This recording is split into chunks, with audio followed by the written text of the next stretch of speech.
Welcome everyone to this expert talk on market trends and in-demand skills. Please note that this event is being recorded and will be available for reviewing at any time on our community events page. My name is Will Simpson. I am an Upwork Event Manager, and we're joined today by Upwork VP of Talent Solutions, Margaret Lilani. Thank you so much for joining us, Margaret.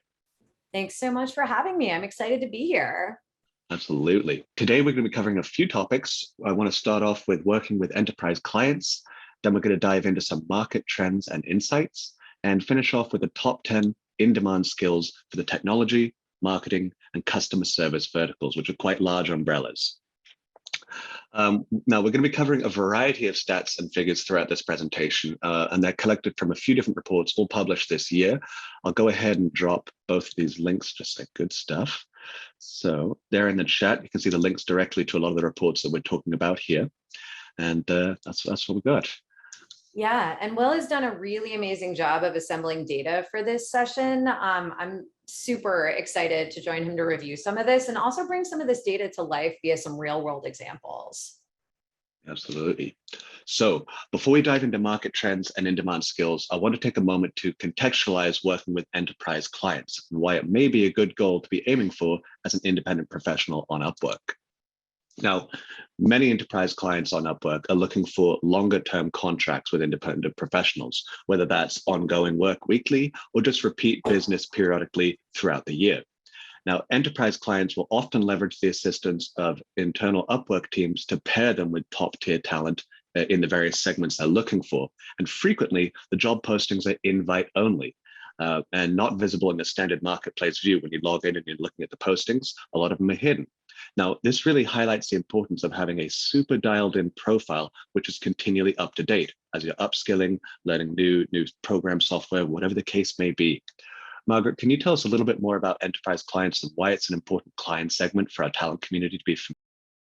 Yes, definitely. So enterprise is one of our fastest growing areas of the business. When we launch an enterprise client, we assign an account team, and their charter is to make sure that that client gets priority access to the talent that they need to grow their business. We've helped enterprise clients launch multiple 6- and 7-figure projects. Sometimes these are through agencies, sometimes these are through individuals, and sometimes we actually get in there and help them compile programs with ongoing teams with hundreds or even thousands of people. The cool thing about enterprise clients is we really, we work with them to make sure that they are leveraging all of the ways to Upwork, whether they are bringing some of their own team to the platform to work with there, whether we are helping them source talent, whether we're helping them source agencies, whether we're putting together large programs for them, or even whether we are working with them as a managed service. So lots of different ways to Upwork that we help them with. Yeah, it's really cool. It's a rather complex web of many different areas to get involved with, but a fantastic thing to be aware of, definitely. Definitely. So let's dive into some market trends and insights. We're going to start us off, we're going to take a look at customer support. Now, I know this has been a rapidly growing vertical on Upwork. Margaret, would you like to elaborate on the trends that you're seeing in this segment? Yeah, definitely. So customer support has been huge for the last several years and is continuing to grow. So you want to think about a couple of things. When the pandemic started, a lot of the world's customer support was in brick and mortar spaces. So in March 2020, when the world shut down, that was a really big problem, a problem for companies and also for talent. For companies, they face crisis level business continuity issues. And for talent, at first, it was about survival. How do I continue to earn and support my family while also staying safe while this thing is happening in the world that none of us have dealt with before? So Upwork has been a natural solution for both. Companies with remote customer support organizations can keep going when the world serves up surprises. And we know that the world is full of them these days. With each subsequent wave of the pandemic, not only could our teams keep working and providing this business continuity, but in a tight talent market, they were able to keep up team morale by giving people security and enabling them to continue to develop their skills. It's no secret that even in an economic downturn, many businesses are still growing, and businesses with products need customer support. Those growing businesses, well, the smart ones anyway, aren't going to go back to brick and mortar anytime soon, if not ever. It's just too risky for them.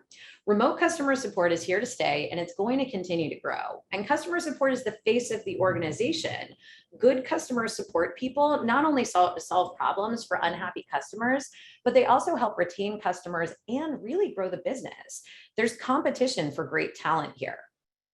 Absolutely, I've definitely seen that. Next up, we have customer support and admin support. I personally have seen a lot of my network picking up some fantastic projects and clients in this sector over the past year. What are you seeing in this space?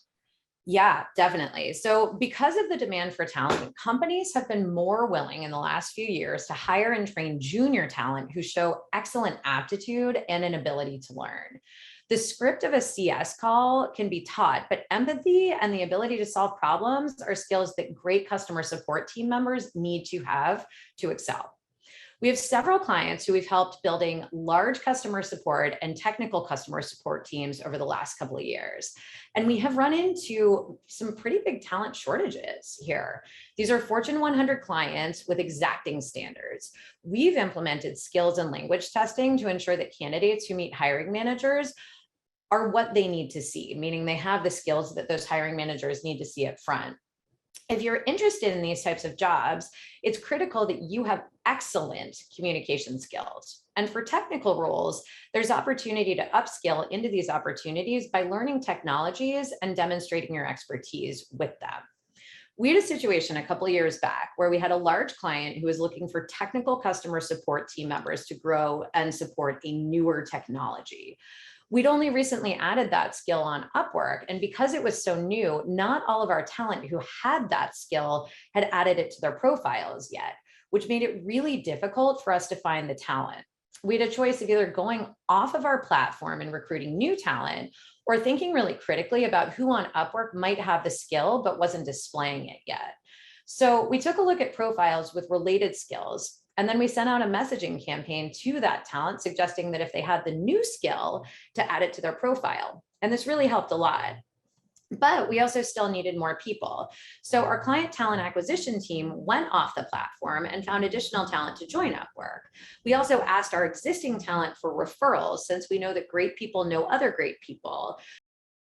And the team has been growing strong ever since. That's great to hear.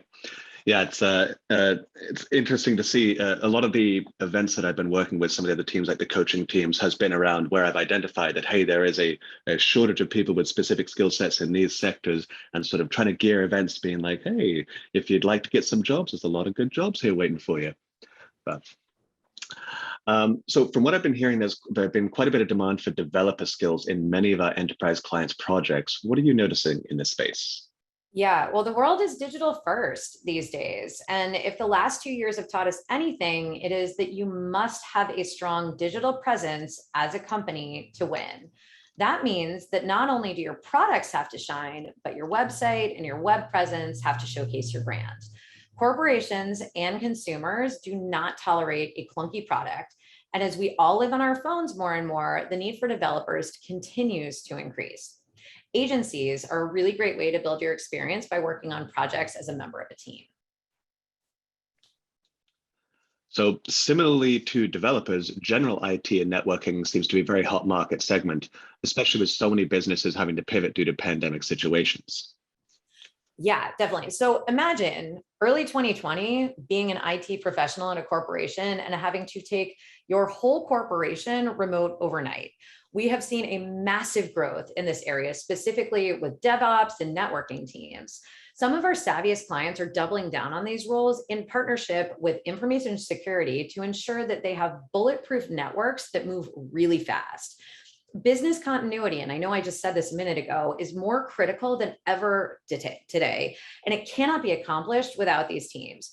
We've had some of our largest companies invest in remote teams, some that they manage and some that we at Upwork manage through our managed services offering to ensure that they can meet their goals.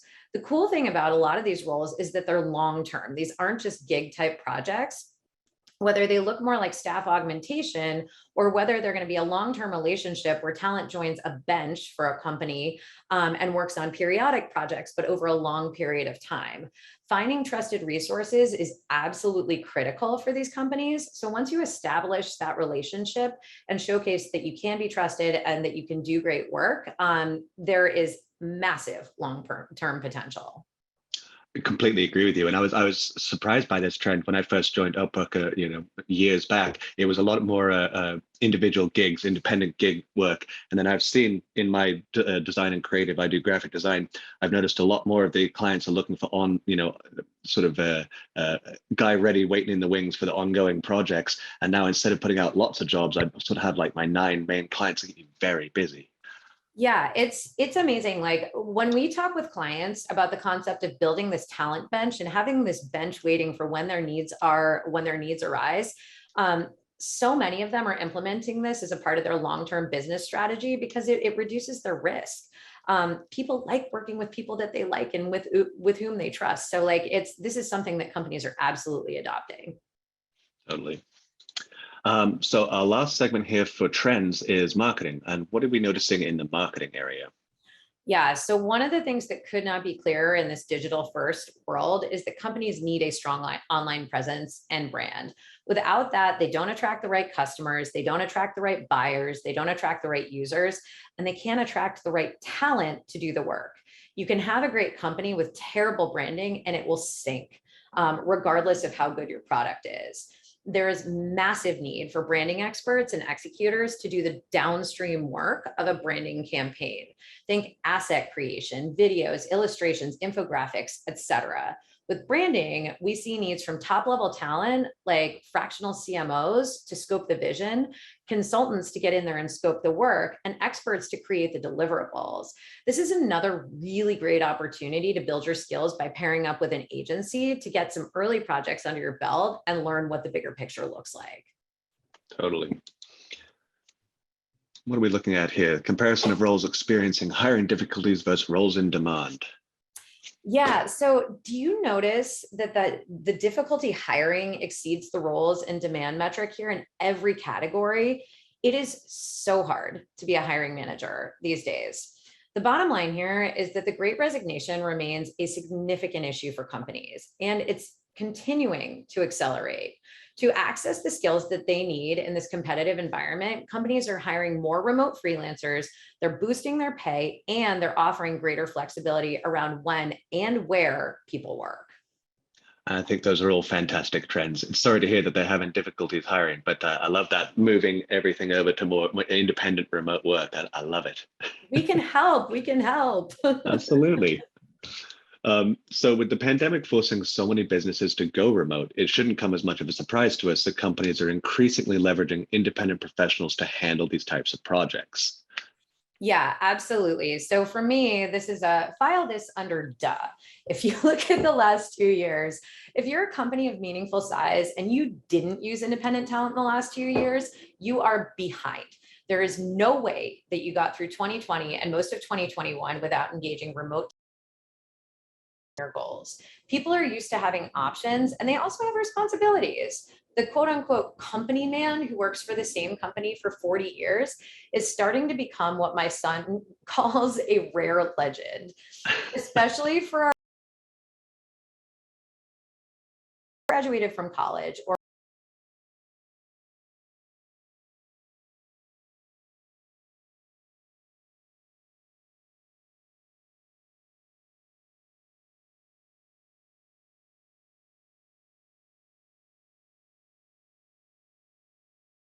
to watch over the next few years, given the state of the world and the state of the economy. At the end of the day, though, you can't put the genie back in the bottle. These are behaviors and practices, and they've become the norm in terms of working with independent talent. The company man and the days of the 40-hour work week in the office feel a whole lot more foreign than they did 3 years ago, when we already knew that utilizing remote independent talent was a major unlock. Yeah, I can't anticipate you'd be able to walk that back once people experience being able to like go out and grocery shop in the middle of the day on a Wednesday and still be completely productive, you know? Yeah, absolutely. Absolutely. And I noticed from one of my own personal experiences, I worked for a startup company where the CEO was fantastic, but he was very old school in the fact that it was the 40 hours a week. You're in front of the computer, you do the hours. And I kept telling him, hey, trust me, if we get some outsourced to remote work, it's going to work well for you. You save money. And the pandemic obviously forced that to occur.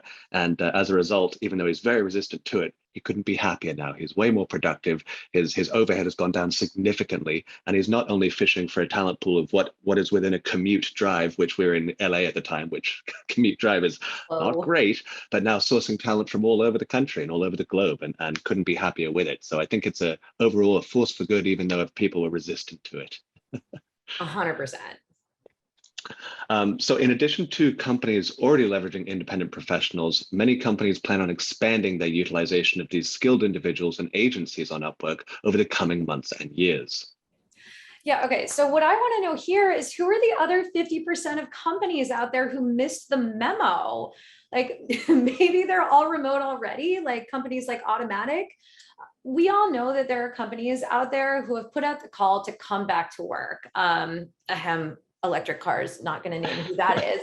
But how realistic is that in today's market? We spend a lot of time at Upwork looking at the different models of work. And really, this is a once in a generation opportunity to redesign how we do things. At Upwork, internally, we're remote first. And what that means is sometimes some people come to our offices or meet offsite to collaborate, but there is no regular in-office expectation. To the other end of the spectrum is the on-site only office. We know there are companies who do this, and that's going to be a challenge in good times and bad to retain your best talent. People have gotten really used to just not having just flexibility, but safety built into their routines. There are a lot of them that won't go back to the old way. There are in-between options as well. There's remote by role, where some roles have to be on site, thinking like facilities or ITs or certain executives, but most do not in that kind of a situation. There's some companies who are doing remote by day. You guys have heard about this, where like everybody comes in on Tuesdays and Thursdays, or one team comes in on Monday and one team comes in on Friday. There's also an on-site first setup where there are remote expectations for skill-based needs, like an on-site company that can't find certain skills and has to hire out of market or remote to get their work done, but the core is still on-site. And I expect that we'll see that these hybrid work types will expand and they'll continue to evolve as we move forward. But they can be really messy, and they can also be really expensive for companies. So companies are going to need to think about real estate commitments and costs and how to manage expectations across teams. They're also going to need to think really critically about change management. We've all been at home for the last 2+ years, and you don't want to be the company that goes from remote first to on-site first. People do not like that kind of change. Yeah, and I can understand why. When I didn't know better, it was great. But now I know better, I'm good. I like my setup. It's that genie. Can't put that toothpaste back in the tube. Yeah, you're right. So what are we looking at here? The amount of work done by independent professionals is highest in tech roles. Yes. So to me, this is super interesting, and it also makes a ton of sense. So if we think about the supply of skilled talent and the demand for that talent to do work in an increasingly digital world, tech talent is going to be at the top of the list. In the US, this talent has been so in demand that unemployment in some of these areas has been flat or even negative for the last several years. And I include in that time frame the early pandemic, when unemployment was at its highest. And what do you do when you can't find the talent in your traditional pools to get your work done and meet your goals? You have to widen your circles. If you don't want to compromise on quality and you don't have time to train, you expand your geography to pull from a wider pool. You go outside of your city to your full state, to your region, to your country, and to the world. And when the world is your talent pool, you have a lot more amazing talent to not only add to your team, but also to bring in new and diverse ways of thinking about and doing things. You gain advantages here, not only by just getting the work done, but with a multi-skilled team. You get ahead. Companies truly need to ask themselves, Do you want a global talent pool or a localized talent pocket? I've asked a lot of executives this exact question, and spoiler alert, none of them choose the latter. They all want option.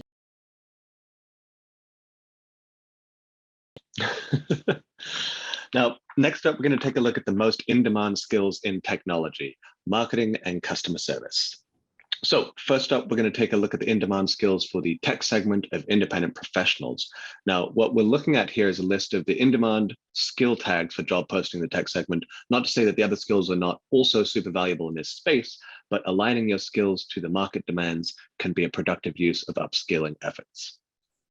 Yeah. So as I've said a couple of times, there was a digital transformation going on before the pandemic hit, but it really took hold when the world went remote. For many companies, when it comes to their web presences, these ever-changing times, we saw an uptick in demand for skills in web programming. For example, web programming increased 43% year over year. We're seeing that more and more businesses are coming to Upwork to hire for tech skills that are becoming increasingly important to keep pace with digital transformation. That's an incredible year-over-year increase, 43%. That's something no small thing. Yeah, it's massive. Now, I'm going to drop in the chat a link here again for the recording for not only this event in a while, but other events, because I know this is a very information-dense presentation, so don't feel like you have to memorize all this. All right, so check out the chat for that link. And next up, we have the top in-demand skills for the marketing segment. Yes. So as these businesses grow and develop, they'll need to find their customer base and get their name out there. And I was talking a little bit about this earlier. If you're going to pick up some freelance work or build a side hustle, there may be plenty of opportunities to assist. The field of marketing in particular offers an easier way to get started, especially if you're just starting out on your freelance journey. You don't have to be a marketing expert to do a relatively small project first in the marketing space. Employers might not necessarily look for a marketing degree, but rather some experience in a specific skill set they need, like lead generation, for example. Another example, social media marketing is an area that not every company is comfortable with. Most of the time, they don't have somebody in-house, and you're not going to have that skill in-house with clients. And so clients are going to want to outsource that. Social media marketing saw a 25% year over year growth in demand. And just think about things like, I mean, you can't get away from it, like Instagram, TikTok. I don't know what the next one is, but I'm sure it's way cooler than me, and my kids are talking about it. So this is going nowhere. It's just going to continue to go up. Totally. And there was a good comment in the chat here I just wanted to bring up. The top 10 in-demand skills that we're looking at, these are not specific to just enterprise jobs. These are on the Upwork platform as a whole. Is that correct? That is right. Yeah, this is across all of Upwork. And so there is a lot of opportunity in our talent marketplace. These skills continue to be important to enterprise clients as well, but we service the entire marketplace. And so there's opportunity across the board. Absolutely. I love what you were mentioning too in regards to marketing being a segment where specifically it's easy to self-start on, or easier than some. Like if I'm getting into accounting, I really hope if I'm hiring an accountant, they got some formal education, or else I'll be very nervous. Whereas marketing, you go on Google and you learn the technology yourself, you watch a plethora of videos, and you can be an absolute master of your craft. Yeah, definitely. And I mean, it also comes down to what people are passionate about. Like if you're passionate about something, whether it's social media or branding or something like that, like you might have a knack for it. That's going to cause you to do more research, to learn more about it, to hone your skills. There's a lot of like smaller projects, like I was saying, where you can get started. And there's a lot of different places you can do it. You don't have to start out working for a Fortune 100 company to gain relevant experience. Totally. I know I work in the graphic design segment, and I started with a lot of mom and pop shops, and my skills were all self-taught. But the great news is if you know generally how to use a software, you can always find a video on YouTube, like how do I do this cool effect? How do I make it do this? And if you just have a base level of understanding, being able to self-educate yourself in a lot of these different segments has been a great way to get started. Yeah, absolutely. And I mean, there's a lot of like real world home for these skills as well that are outside of the corporate environment. So if you think about parents who are helping out with their kids' school, there's opportunity to hone those skills there as well. Retirees as well. There's plenty of opportunity to get into these things outside of the corporate life, start to develop those schools, and then get in and test them and continue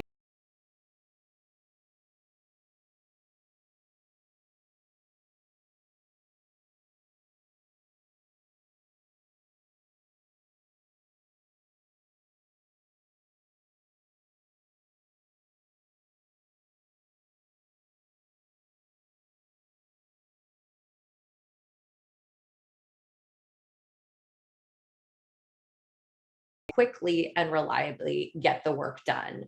As I said at the beginning, so many companies were so rooted in brick and mortar customer support centers. If you rewind the clock 3 years, we know that's not the case today. Companies need that flexibility to be able to have their needs met in real time and not have to face challenges that having real estate is going to serve up to them. So much growth here that we're continuing to see.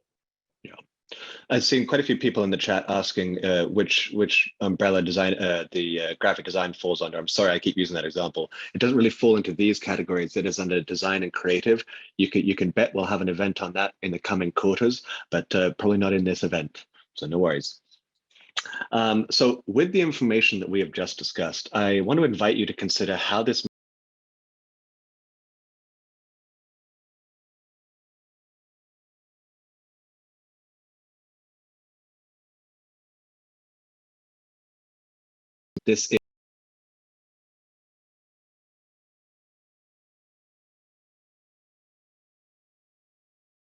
12 to 20, but we're continually updating all that, trying to make as many good resources as available. So bookmark this site as well.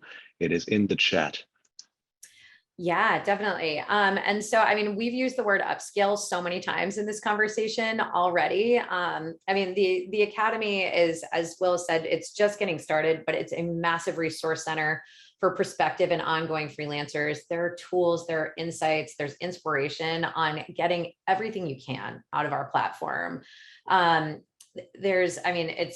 think of it as a learning hub where you can get out there and build your freelance business. I do have a stat on this. The Academy includes the release of 11 on-demand educational courses on how to build a business on Upwork and to capitalize on what we can refer to as the lucrative freelance boom. We're also going to release the following upskilling initiatives to help freelancers succeed, including our skills certifications. So if you haven't checked that out, definitely worth doing.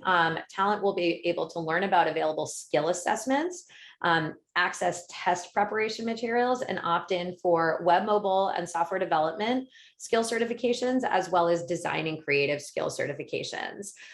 Once you successfully complete a skill certification, that will show up on your profile. And so hiring managers will be able to find that piece and know that you have passed one of those tests. There's also the coaching cohorts, and I know Will mentioned this as well. These are really aimed at helping talent succeed on Upwork, and they're led by various expert coaching teams that we have in-house. The Academy team has been piloting cohorts this quarter via social impact partners, including Gaza Sky Geeks and Caterpillars. The nature of work is definitely changing. And because of this evolving employee preference, we believe that companies will continue to shift to a hybrid workforce. Offering employees the choice to work remotely while also for new talent, hybrid work also opens the door to a larger talent pool that isn't restricted by distance. We've talked about this a little bit as well. Of course, every company is different and has unique needs when it comes to where work gets done, but we anticipate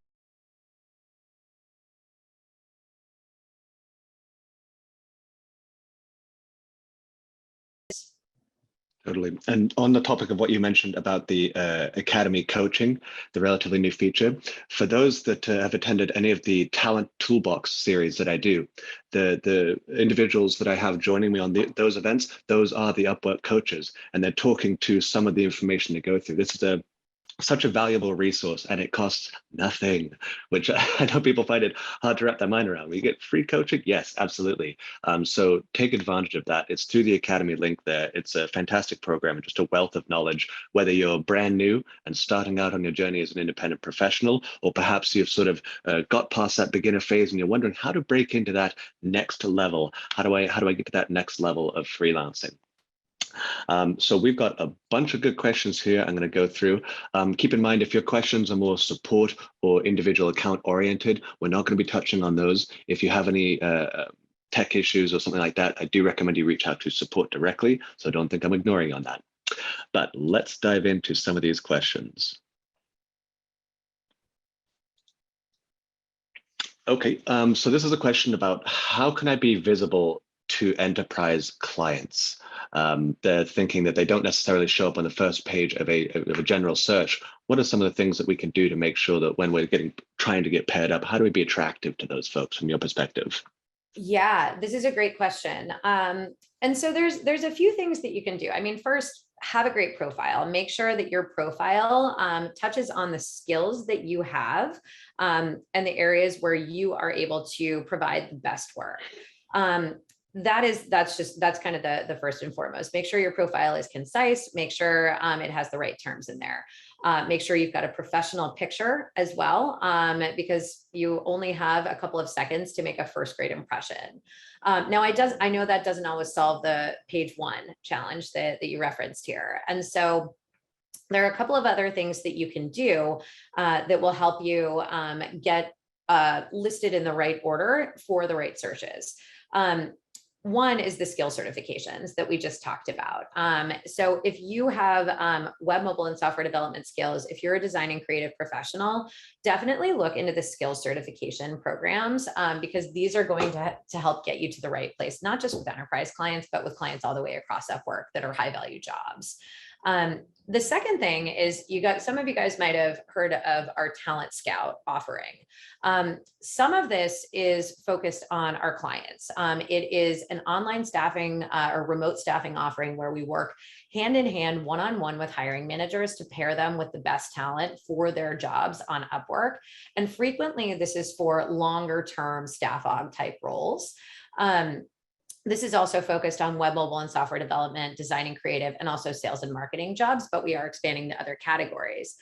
The talent side of Talent Scout, though, is we have an interviewing program where we actually meet talent. We do look at skill certifications for this as well, but we also have an internal interviewing team where if you're accepted to the program, you will meet with one of our interviewers and we will look specifically at, in some cases, matching you with some of these Talent Scout clients via our recruiters. Many of our Talent Scout clients eventually become enterprise clients as well. And so if you go through the Talent Scout program, there are opportunities to be matched with enterprise clients as well. The third thing I would look at is our expert vetted talent program. Now, this is absolutely for the experts on the platform. If you have been a CMO, if you have been a CTO, if you're just really, really good at JavaScript and you're doing big projects, if you're part of a branding agency, think about this as like large scale, heavy hitting projects or ongoing like consultant level relationships. Get in touch about our expert vetted talent program. And you will go through a series of evaluations. And if successful, you'll get the expert vetted talent badge, which is only visible to enterprise and Talent Scout clients. So enterprise hiring managers, when they are searching the Upwork platform, can filter by expert vetted talent, and it will show all of those folks first in their search results. So I would definitely take a look at it. And if you feel like you're not there yet, look into the upskilling programs that will help get you there. Yeah, a lot of those upskilling programs, like the coaching, the cohorts, the mastermind session, all these things are geared towards getting you to that level of being the expert in whatever your field is. And there's a segue as well into a good question for someone who has not chosen their path. How would they go about doing it? Do we provide a way to do that? I'm going to give you my response on this. Would be from my experience when I first started freelancing. I was doing graphic design. There's a very wide array of jobs, just like saying I do IT. There's a billion flavors of IT. And when I first started, I tried to do every type of job. Didn't matter what it was, I wanted it. Didn't matter, I'd try and do it. I quickly found out I hated certain types of jobs, and I was dragging my feet. I won the job, and then I'm like, oh, I really don't want to do this anymore. So I learned by reverse finding out what I didn't want to do. And that's how I dialed down my niche to identify, okay, these are the segments of projects that I want to do. And from what I've heard, this is not an uncommon method of many people. Try and see what feels good and try and feel what's bad. And I would say in that same breath, the less you try and niche down to what you actually enjoy, the more you just go ahead and take those random projects, the more likely you'll experience burnout, the more likely you will not be as motivated to deliver your top quality work because you'd just rather be doing something else. So take everything as a learning lesson, and it's okay to not like specific types of work, but that's the most effective way I've found to sort of dial down the niche. Any commentary there, Margaret? Yeah, no, I'll plus one on that. We see a lot of profiles on Upwork who list like 25 skills. And it's really one of those things where it's, you look and you're like, okay, well, are you really good at all 25 of these things? Or if you get invited to a project, it's a big stretch for you. Like, is that going to be the work that you're going to want to do? So focusing in on the skills that not only are you great at, but you're interested in, then you can really hone your craft. And if you're just getting started, or if you're looking to expand that part of your career, don't be afraid to take smaller projects at first. You may have designs on being a chief marketing officer, but you're not going to get there unless you climb the ranks. And so thinking about taking smaller projects where you can prove your skills, where you can prove your deliverables and your outcomes and gain really great relationships with clients, that gives you a much stronger foundation to stand on to do bigger things and take more risks. But yeah, I mean, agreeing with Will, like starting and really knowing, or at least figuring out what works for you, and then doing the smaller ones and building up to the bigger things are going to get you to the best place. Yeah. And to answer a question here that was saying, if you've niched yourself in the mom and pop shop jobs, how do you get seen by the F100 companies? To clarify, I did not niche down to that. I started there. Just to your point, Margaret, I started with the smaller entities where someone's like, hey, I need a sign to go outside my shop, or I need a new menu for my coffee shop. And I found out what I didn't like by those smaller projects where it wasn't a $30,000 budget, where there's going to be a major headache if I burn out halfway through. So I used the smaller projects to figure out what I liked and didn't like, and then focused. And now I've addressed clients anywhere from the mom and pop to the Fortune 500. To touch on another quick question here, how do you identify if someone is an enterprise client? It's not by size of company. It's not by the length of the job. There is literally a little blue telephone box icon on those ones. I think it looks a lot like the TARDIS from Doctor Who, but that is how you can see if they publicly listed their job and they're an enterprise client. You'll see the little blue icon and it will say enterprise client, or if you're getting an invite to a job and it's an enterprise client, it will be designated there. So you don't have to guess. Look for the little blue box. Yeah. And what it means to be an enterprise client is that means that client has like signed on. They have a subscription agreement. They have a contract with Upwork, and they can bring on all of their hiring managers through that contract. Each hiring manager doesn't have to have their own like individual account. They come in through the enterprise account, so they'll be associated there, which is nice. So they can go across programmatically. You may see multiple users in any given department who are utilizing Upwork and kind of spreading the word and helping it to go viral there. I want to go back to the mom and pop shop question as well. It's not all. Let's myth bust for a second. Not all mom and pop shops have tiny budgets. So we have a ton of smaller companies who work on Upwork, who run their whole businesses on Upwork, and who have like pretty significant budgets for freelance support. In many cases, they have more freelancers and independent talent working for them than they do full-time employees. And so I wouldn't discount the experience that you get with a smaller business. If you're doing great work, if you're delivering great outcomes, if you're continuing to hone your skills, that's relevant across our whole marketplace, including for our Talent Scout and enterprise clients. So I wouldn't discount it. There is great experience to be gained with clients of all sizes. And just if you think about it through the lens of, don't treat them like like they're a tiny business and they're not important. Treat them as if they are part of the Fortune 10 and deliver the work that you would deliver for the Fortune 10 for that mom and pop shop. You're going to be able to expand your horizons there, because you're going to earn more, you're going to increase your scores, you're going to achieve certain badges, you're going to become more and more visible. There's absolutely a way to get there. 100%. I got a specific example from my history. My very first graphic design client is a lady who has a shop in basically mountain town, and she needed logos and images designed to put on t-shirts, mugs, and whatever. So occasionally it was like 3 projects, in a given 6 months, and it was a very small job. I still work with that client, and now for about 2 months out of the year, I only do work for her because she keeps me real busy. I'm doing all the branding, all the different things. So this seemingly small job turned into be a full-time gig for 2 months out of the year. So these things evolve if you continue to develop relationships and deliver good work and keep upskilling. Yeah, definitely. And you can also think about, there are families of companies on Upwork. Like if you think about like private equity companies, they have a whole portfolio of companies that they work with. And some of those companies might be tiny, but they're part of a big family that's really well supported. And so just thinking about the opportunity that each client that you work with affords, make sure you're not discounting it, because you can do a lot and you can really pave your road by delivering excellent work, regardless of the size of the client. Yep. Now, I've had a lot of questions coming up asking about the Academy. I know it's brand new to most people, so I wanted to clarify to answer a few of these questions. The Academy is free. Doesn't matter if you're an Upwork Plus member or a basic member, or you're not even a part of Upwork. It's meant to be this sort of home for information to help independent professionals develop their skills. So it is free. The coaching that we mentioned through there, the cohorts, also free. Okay, so these are fantastic resources that are available to us. I'm going to drop this link one more time here in the chat section. So check it out. It's a continually evolving thing too. The classes you see today will be augmented by a lot at 6 months from now. And there's a couple people asking about, where do we find the skill certification test? Where do I find the talent scout? A lot of this is best found by going to Upwork support and just doing a keyword search.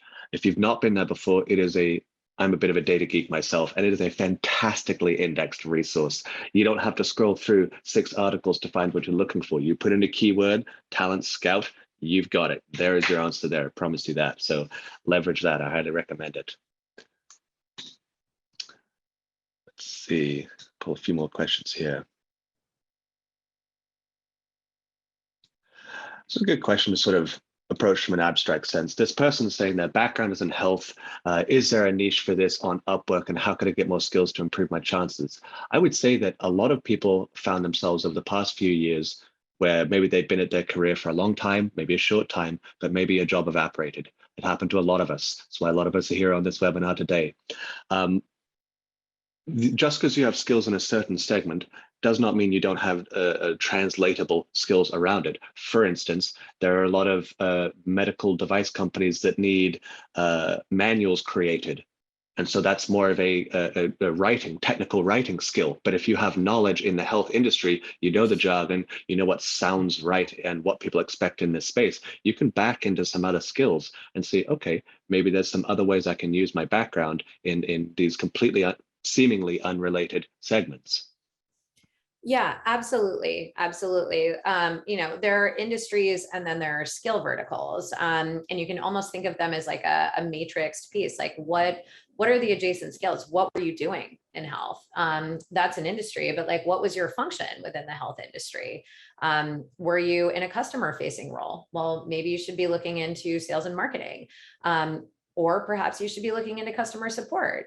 Were you in a more technical role? Okay, well, what is this current status of your skills? What might you need to achieve that next step on them? It's really looking critically to your point, well, around like what is adjacent to that.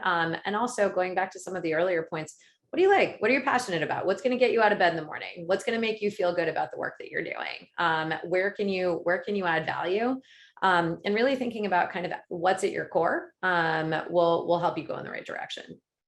Yeah, and a good way to maybe get a gut check or talk to people in the industry if you're curious about it is the community. The Upwork community has a whole bunch of different forums and it's very active, and you get a whole lot of people that are. I was surprised.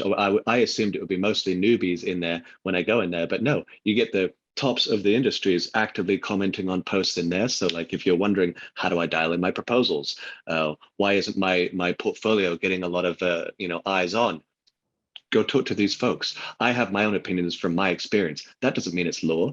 That doesn't mean it's translatable to what you do, but there's going to be 100 people on there that are working in that space that can tell you, this is what I love about this segment. This is what works from my experience. This is what doesn't. So use these resources, as well as the link I keep pushing on the events, recorded events. These are fantastic resources to get an understanding of different segments, what has worked, and where they failed and what they did to get around that and reach a level of success. I think it's there's no need to reinvent the wheel if you can sort of understand what's already worked and find a version of that that works for your own path. All right, let's see. A lot of questions about Academy. I think we've grabbed those. So it's a good question about negotiations, setting your price. I actually just did an event on this, a talent toolbox event on negotiations and communications. I would highly recommend you check that out in the past recorded events that I've linked a few times there. It's a large topic that we don't have the time to go in on fully, but underscore is a good way to find your value or setting your price is to look at what other independent professionals on the platform that work in the same space are doing. I will take a look at graphic designers that are 5-star rated, 100% JSS, and have earned over $10,000, whatever. I'm looking for the best in the category, and then I look at what do they create and how much do they charge for it. Can I do that? Sometimes yes, sometimes no. If I can, then I should try out that price tag. If I can't do it, maybe a little bit lower, or maybe work on my skills until I can. But that is for me, that was the most valuable little nugget that I can give you in a 30-second pitch.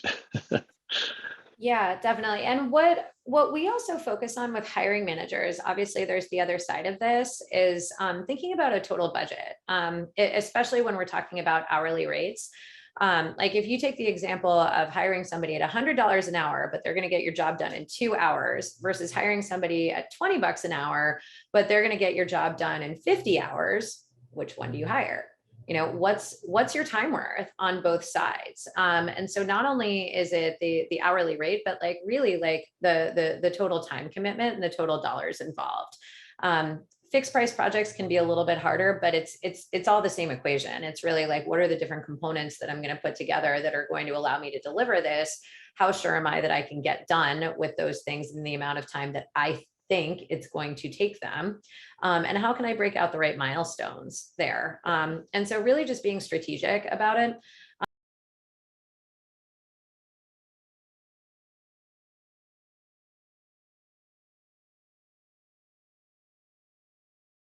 Is and how it competes against the others that are out there. That's a super valid point there. I found that when I first started, I was doing more hourly projects because I didn't honestly know. If someone said, hey, I need a brand guideline created, I'm like, I know individual pieces, but I don't know if it's going to take me 4 hours or 4 days. So I'd get sort of found my mark. But I found now, as I've been freelancing for quite some time now, I have a pretty good idea. I know the specific deliverables I do. I do mainly branding and deck creation, like pitch deck, sales deck sort of thing. I know how much time it's going to take me. So a fixed price makes a lot more sense to me because the client is happy to pay X amount. And for me, it only took me 2 hours. And so my hourly rate just went up significantly as what I would have charged if it were an hourly project. Yeah. And I would say, like, don't be afraid to talk to hiring managers that you engage with about what their expectations are too. Setting expectations and aligning on expectations early is really critical, because if the hiring manager thinks one thing and you think something else, if you guys don't communicate about it, I'm sure you guys, so many of you have been there. It goes off the rails quickly. So whether it's about the hourly rate, whether it's about the milestones, whether it's about what the deliverables should look like, more than whatever that number is, negotiation is really all about like setting expectations and making sure you guys are communicating. Totally. So at this point, I'm going to drop one more time this link because I am obsessed with it and it is going to help you, I promise. This is for the community events. A lot of people are asking, how do I set my price? How do I do good proposals? A good starting point answer is in there. Give it a shot, bookmark it, tattoo it, whatever you need to do. We're going to close out the event at this time. Still quite a few more questions, but they're more geared towards personal experience. So we're not going to bring that up in this type of forum. I wanted to first thank you,